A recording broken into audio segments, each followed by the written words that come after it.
बाळ मित्रों नमस्कार। हूँ सतीश पटेल कैपुर प्राथमिक शाळा आपનું स्वागत करूँ छूँ। आज આપણે पर्यावरण ધોરણ 5 એકમ 3 સ્વાદથી પાચન સુધી અભ્યાસ કરીશું। ધોરણ 5 વિષય पर्यावरण એકમ 3 સ્વાદથી પાચન સુધી। અગાઉના ધોરણોમાં તમે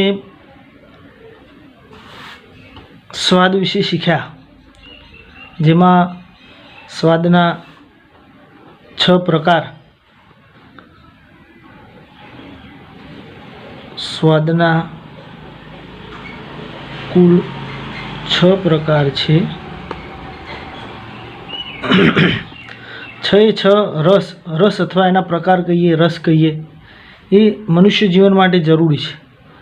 આપણું આરોગ્ય સારું રાખવું હોય, તંદુરસ્તી જાળવવી હોય તો આ 6 રસનું આપણા શરીરમાં હોવું ખૂબ જ આવશ્યક છે। હવે આપણે એ દરેક રસને સમજીએ। તો પ્રથમ લઈશું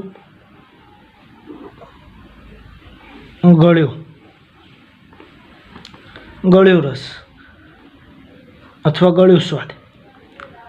ગળ્યો સ્વાદ એ મનુષ્યને ખૂબ જ ગમતો સ્વાદ છે, જેમાં આપણે ખાંડ, ગોળ, પેડા, બરફી, જલેબી,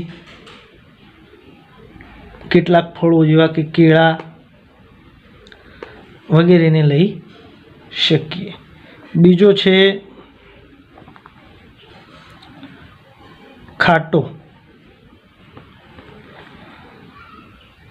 ખાટા સ્વાદમાં લીંબુ, આંબલી, કાચી કેરી વગેરે। ત્રીજો છે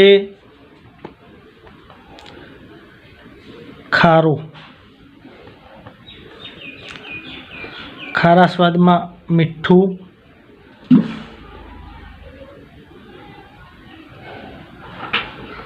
સંચળ, સિંધવ મીઠું વગેરે। ચોથો છે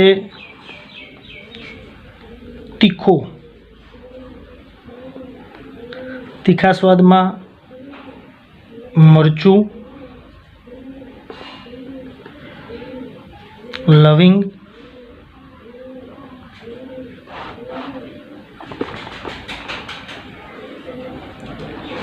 તજ વગેરે લઈ શકાય। આ સિવાય પણ ઘણા એવા પદાર્થો છે જેને તમે વધુ ઉદાહરણ સ્વરૂપે લખી શકો છો।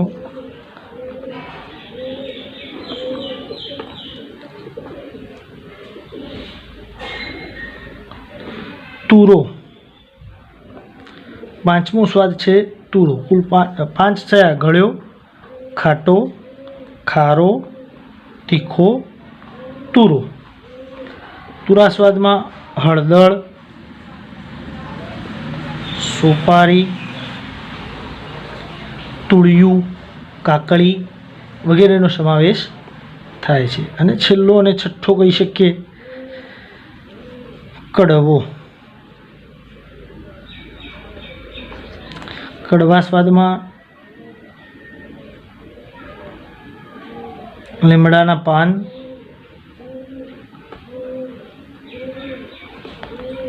કારેલા વગેરેનો સમાવેશ થાય છે। કુલ 6 સ્વાદ: ગળ્યો, ખાટો, ખારો, तीखो, તુરો, કડવો, આ 6 સ્વાદ આપણા જીવન માટે ખૂબ જ જરૂરી છે. જો આ સ્વાદમાંથી કોઈ એક સ્વાદને આપણે ટાળીએ અથવા કોઈ એક સ્વાદ પર જ રહીએ તો શરીરની તંદુરસ્તી જોખમાય છે. માટે તંદુરસ્તી જાળવવા માટે 6 સ્વાદનું યોગ્ય પ્રમાણમાં આપણા શરીરમાં રહેવું ખૂબ જ જરૂરી છે.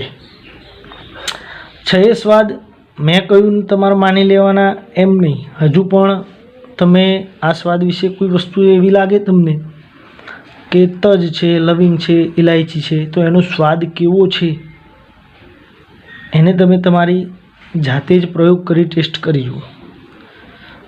એક નાનકડી રમત પણ તમે રમી શકો છો. 2 બાળકો ભેગા થઈ એક બાળકની આંખ પર પટ્ટી બાંધવાની અને બીજો બાળક આવી કેટલીક જુદા જુદા સ્વાદની વસ્તુઓ લઈને એના જોડે ઊભો રહેશે અને એને નાનકડું ભૂકું કરી નાખવાનું દરેક વસ્તુનું ઝેર નાની નાની એકદમ બારીક કણોમાં. અને પછી જેની આંખો બાંધી છે એ બાળકની આપવાનું અને એને એની જીભ પર મૂકી કયો સ્વાદ છે તે ઓળખવા કહેવાનું.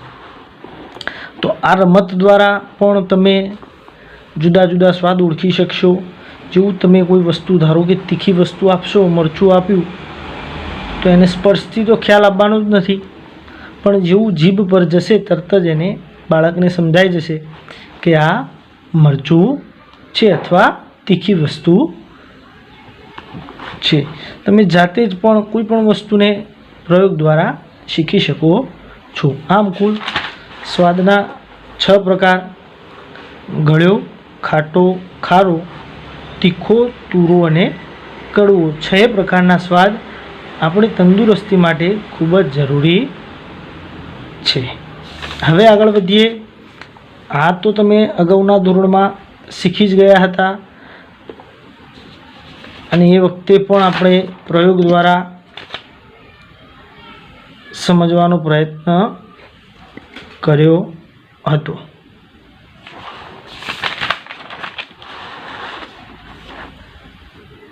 આ રમત પણ તમે પોતાની આજુબાજુ રહેતા બાળકો સાથે અથવા ભાઈ બહેન સાથે રમી શકો. બાળકની આંખ પર પટ્ટી બાંધવાની અને જુદા જુદા સ્વાદ ઓળખવા માટે કહેવાનું.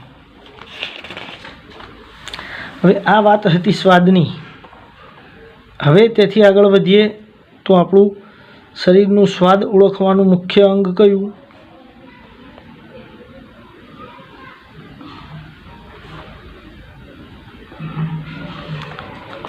તો માત્ર ને માત્ર જીભ. જીભ સિવાય બીજું કોઈ પણ અંગ સ્વાદ ઓળખી શકતું નથી. હાથને પણ ખબર નથી પડતી કે હોઠને પણ ખબર નથી પડતી. માટે જીભ એ સ્વાદ ઓળખવા માટે ખૂબ જ મહત્ત્વનો ભાગ છે. હવે જીભના પણ ભાગ છે કે તમારે પોતાની જીભ એકદમ સાફ કરી અને એના આગળના ભાગમાં, ડાબી બાજુના ભાગમાં, જમણી બાજુના ભાગમાં કે પાછળના ભાગમાં એમ કયા ભાગમાં સ્વાદ ઓળખાય છે એ તમારે જાતે નક્કી કરવાનું છે. સૌપ્રથમ તમે મીઠું કે મરચું જીભ બરાબર સાફ કરી આગળના ભાગે મૂકી જુઓ તો તમને એનો સ્વાદ લાગે છે કે નહીં. પછી મોઢું સાફ કરી એ જ વસ્તુ પાછળના ભાગે મૂકી જુઓ તો એનો સ્વાદ આવ્યો કે નહીં. ડાબી બાજુના ભાગે મૂકો, સ્વાદ આવે છે કે નહીં. જમણી બાજુના ભાગે મૂકો, સ્વાદ આવે છે કે નહીં. તમારે જાતે જ તપાસવાનું છે. અને જીભના કયા ભાગમાં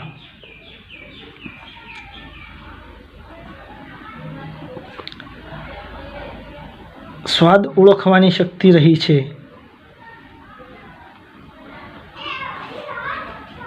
ક્ષમતા છે, તે તમારે જાતે જ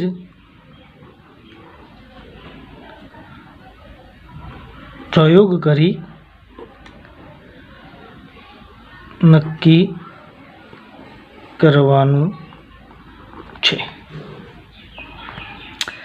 જીભના કયા ભાગમાં સ્વાદ ઓળખવાની ક્ષમતા છે તે તમારે જાતે જ પ્રયોગ કરી નક્કી કરવાનું છે।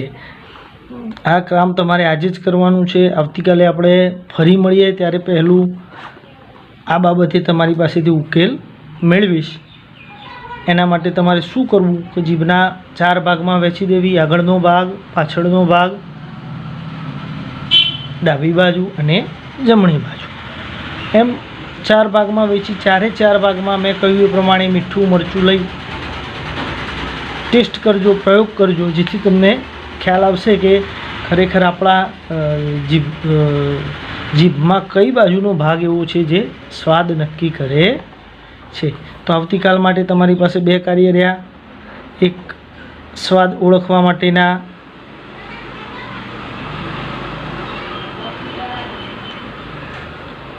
માટેના પ્રયોગો,